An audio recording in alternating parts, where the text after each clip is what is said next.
인물 중심, 기업 분석, CEO 톡톡. 안녕하십니까, 박보현입니다. 오늘은 3N이라고 불리는 국내 최대 게임 회사의 하나인 넷마블을 이끌고 있는 방준혁 넷마블 이사의 의장에 대해서 이야기해 보도록 하겠습니다.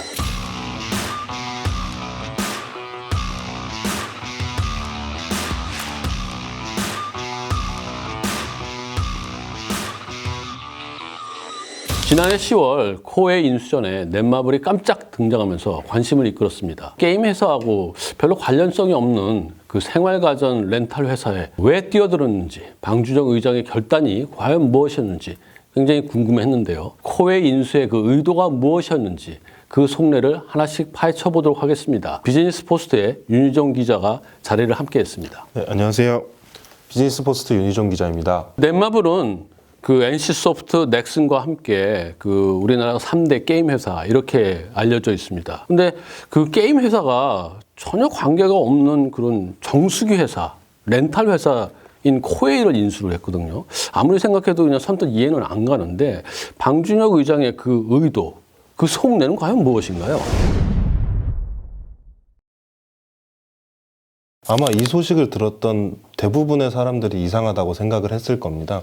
그리고 지금 인수 작업이 거의 마무리됐는데 지금도 그렇게 생각하는 사람이 많을 거고요. 하지만 최우선 목적은 생각보다 간단합니다. 바로 돈이죠. 돈이라고요? 그러니까 머니.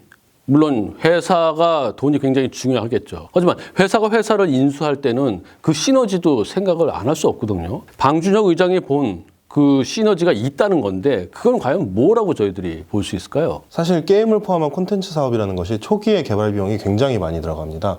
그리고 개발 단계에서 그 게임이 흥행을 할지 실패를 할지 예측하기가 힘들죠. 그렇기 때문에 굉장히 불안정한 사업이다 이렇게 볼 수도 있습니다. 하지만 최근에 구독 경제가 트렌드로 자리 잡으면서 본업이 도박성이 큰 사업이기 때문에 꾸준히 수익을 낼 수 있는 어떤 신사업이 필요하다 이렇게 생각한 거죠. 흔들림이 없는 캐시카우, 그냥 꾸준히 안정적으로 돈을 벌어다 줄 수 있는 그런 사업이 필요하다. 뭐 이 점은 저희들이 그렇게 이해할 수 있겠습니다. 근데 아까 말씀하실 때 최우선 목적이 돈이다 이렇게 얘기를 했는데 반대로 또 해석을 해보면 최우선 목적 말고 그 다음에 좀 다른 목적도 있다 이렇게 해석이 될 것 같은데 방준혁 의장은 도대체 그 돈을 어디다 쏟아붓기 위해서 그렇게 많은 돈을 들여가지고 캐시카우 코웨이를 인수했는지 이게 궁금하지 않을 수 없습니다. 도대체 왜 이런 일들을 하게 된 건가요? 게임입니다. 넷마블은 게임 회사니까요. 하지만 단순히 게임에 투자한다기보다는 좀 더 큰 걸 보고 있다고 생각해야 될 것 같습니다. 바로 글로벌이죠. 그러니까 쉽게 말하면 국내 시장에 머무르지 않고 세계 여러 나라의 시장에서 이제 놀겠다. 플레이를 해보겠다 뭐 이런 것 같은데 근데 좀 엄밀히 얘기하면 우리나라 게임 회사들이 이미 해외에 다 진출해 있고 수많은 해외 유저들이 저희 우리나라 게임을 사용하고 있지 않나요? 맞습니다. 아까 말했던 3N, 넷마블, NC소프트, 넥슨 모두가 글로벌 사업을 진행하고 있죠. 특히 넷마블의 글로벌 사업 비중은 훨씬 높습니다. 2019년 4분기 말 기준으로 넷마블 전체 매출 가운데 글로벌 시장 매출이 약 72%에 이릅니다. 그러면은 목표가 지금 글로벌이다 이렇게 얘기했는데 뭐 이미 많이 나가고 있는데 그럼 아까 윤 기자가 얘기한 방준혁 기자의 글로벌이다 라는 얘기는 뭔가 좀 다른 이야기가 숨어 있지 않나 이런 생각이 들거든요. 이거는 제 말보다는 방준혁 의장의 말을 직접 한번 빌려보는 게 좋을 것 같은데요. 2020년까지 글로벌 탑5 게임 개발사가 되지 못하면 더 이상 우리에게 성장할 수 있는 기회가 없다고 생각한다. 글로벌 메이저 게임 회사들과 동등한 위치에서 시장 패권을 두고 경쟁하겠다. 이렇게 말했죠. 그러고 보니까 올해가 바로 2020년인데 그러면 그 방 의장이 이야기한 것처럼 넷마블이 그 정도 위치에 올라와 있다 이렇게 저희들이 볼 수 있는 건가요? 넷마블이 글로벌 게임 회사들과 동등한 위치에 서 있다고 말하기는 조금 힘들 것 같습니다. 세계로 눈을 돌려보면 액티비전 블리자드, 일렉트로닉 아츠, 유비소프트처럼 막대한 자본력을 바탕으로 게임을 쏟아내는 회사들이 많이 있습니다. 액티비전 블리자드의 예를 생각해보면 2019년 블리자드의 매출이 약 7조 8천억 원 정도입니다. 반면에 넷마블의 2019년 매출은 2조 원 정도죠. 약 4배 정도 차이가 나네요. 확실히 좀 차이는 있어 보입니다. 그런데 제가 그냥 상상한 것 같이 그렇게 어마어마한 막대한 차이가 있는 것 같지는 않습니다. 그렇지 않나요? 그렇습니다. 방준혁 의장이 주목한 것도 그 점이라고 봅니다. 조금만 더 하면, 그러니까 돈이 조금만 더 있다면 붙어볼만 하다는 거죠. 액티비전 블리자드는 2018년 기준으로 게임을 다루는 전 세계 회사 가운데 매출 5위에 올라 있는 기업입니다. 마이크로소프트나 애플처럼 종합 IT 기업을 제외한 순수 게임 회사 기준으로는 세계 1위죠. 이런 회사들과 매출 격차가 그 정도라는 것을 생각해보면 방준혁 의장이 해볼만 하다 이렇게 생각하는 것도 무리는 아닌 것 같습니다. 그래서 그 코웨이 인수를 통해서 안정적인 자금, 캐시카우를 통해서 마련한 돈을 게임에 쏟아 부어가지고 정말 글로벌 탑 클래스의 그 회사들과 진검승부를 좀 벌여보겠다. 뭐 이렇게 저희들이 이해할 수도 있겠네요. 그렇다면은 궁금해지는 거는 넷마블의 현재 실적 그리고 성과 이건데 이 부분은 좀 어떻습니까? 실적만 놓고 보면 좋지 않다라고 말할 수밖에 없을 것 같습니다. 넷마블은 2019년 실적을 2월 13일에 발표했는데요. 2018년보다 영업이익이 16.5%나 줄어들었습니다. 넷마블은 이와 관련해서 신작 게임의 출시가 지연됐기 때문이라고 설명했습니다. 실적만 놓고 보면은 뭐 이렇게 좋다고 말할 수 없다 뭐 이렇게 했는데 실적 외에 다른 거는 좀 괜찮다. 그런 해석이 좀 가능한가요? 그렇습니다. 방금 신작 게임의 출시가 지연되고 있다 이렇게 말을 했는데 이 말을 뒤집어 보면 신작 게임만 출시되면 매출은 반등할 수 있다. 이렇게 생각할 수 있겠죠. 물론 아직 넷마블의 신작 게임들이 얼마나 소비자들을 만족시킬 수 있을지 그거는 모르는 상황입니다. 하지만 방준혁 의장은 A3 스틸 얼라이브라는 게임에 큰 기대를 걸고 있는 것으로 보입니다. 이 게임은 일단 게임업계에서 가장 잘 나가는 장르 중에 하나인 MMORPG 장르인데다가 최근에 넷마블이 기치로 내걸고 있는 웰메이드 그리고 융합 장르 이런 콘셉트를 가장 잘 보여줄 수 있는 게임으로 평가받고 있습니다. 모바일 플랫폼에서 이 두 장르를 융합시킨 게임은 A3 스틸 얼라이브가 최초입니다. 넷마블은 A3 스틸 얼라이브 역시 글로벌 진출을 계획하고 있습니다. 올해 1월 열렸던 넷마블 쇼케이스에서 넷마블은 A3 스틸 얼라이브의 글로벌 출시를 목표로 현지화 작업을 진행하고 있다. 이렇게 말하기도 했죠. 코웨이 사업은 단순히 얘기해보면은 그 게임 회사가 가지고 있는 약점을 보완하기 위해서 안정적으로 자금을 보태주고 그리고 방준혁 의장이 이 자금으로서 월드 클래스들과 진검승부를 벌이는 그런 회사로 도약하겠다. 이런 꿈을 이야기했거든요. 그와 같은 꿈이 과연 좀 현실성이 있는 그런 꿈이라고 저희들이 볼 수 있을까요?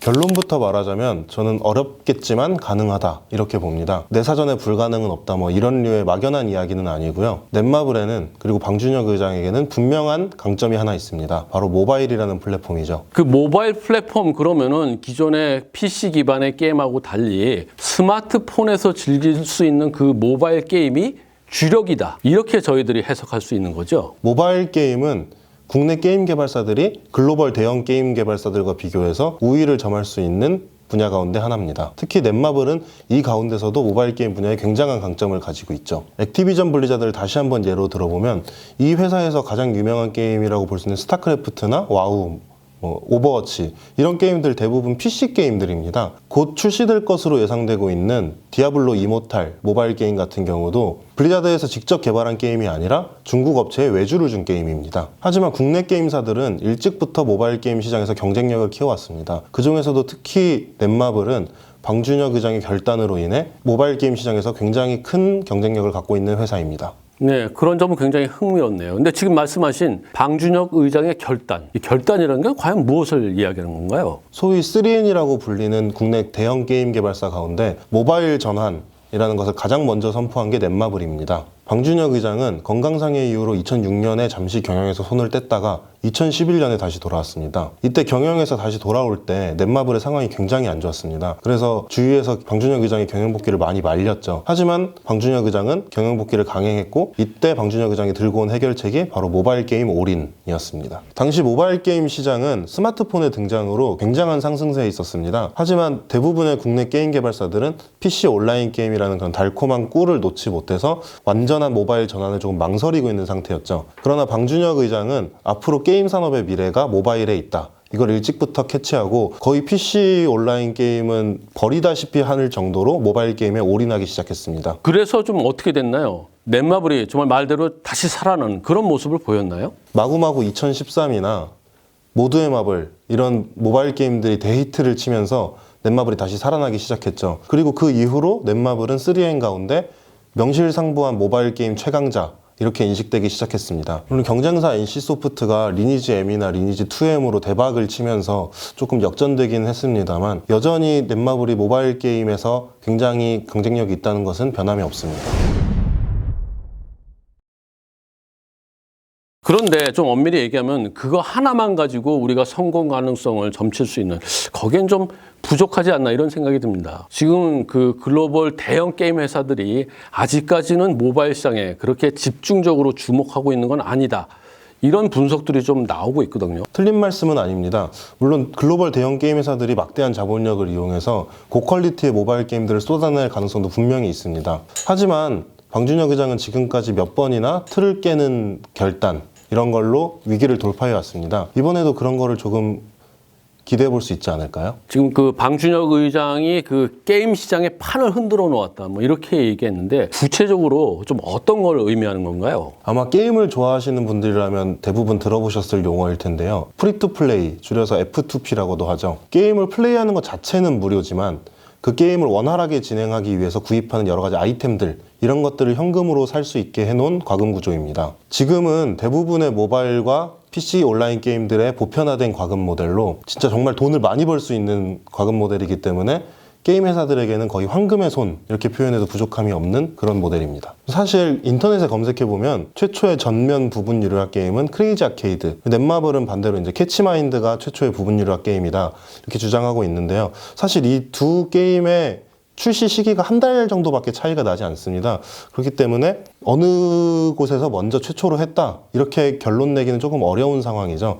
하지만 방준혁 의장이 최소한 게임 시장의 판을 흔들었다 이렇게 보기에는 무리가 없을 것 같습니다. 그리고 그것 말고 방준혁 의장이 온라인 게임 퍼블리싱이라는 그런 사업 모델을 이 게임 업계에 처음 도입했다 이런 얘기도 들은 것 같거든요. 원래 게임 퍼블리싱은 온라인 게임이 아닌 혼자 하는 싱글 플레이 패키지 게임에서는 꽤나 잘 알려진 모델이었습니다. 게임 개발사가 따로 있고 그리고 그 게임의 홍보나 판매 등을 담당하는 퍼블리셔가 따로 있는 형태죠. 방준혁 의장은 이 퍼블리싱 모델을 2001년 라그하임이라는 온라인 게임을 시작으로 온라인 게임에 최초로 도입했습니다. 이후로도 넷마블은 이 모델을 통해서 수많은 게임들을 퍼블리싱했고 지금은 이 온라인 게임 퍼블리싱 모델은 여러 게임 회사들의 보편적인 사업 모델로 자리 잡고 있습니다. 네, 그렇군요.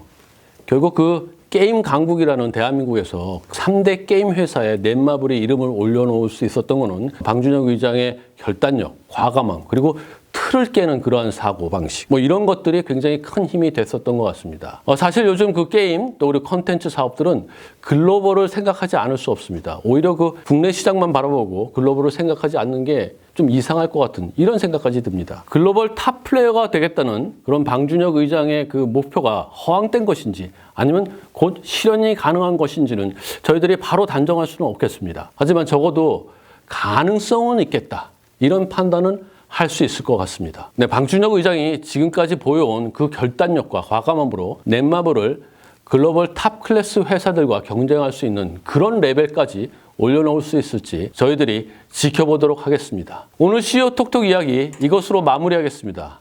여러분 구독하기, 좋아요 꼭 부탁드리겠습니다. 감사합니다.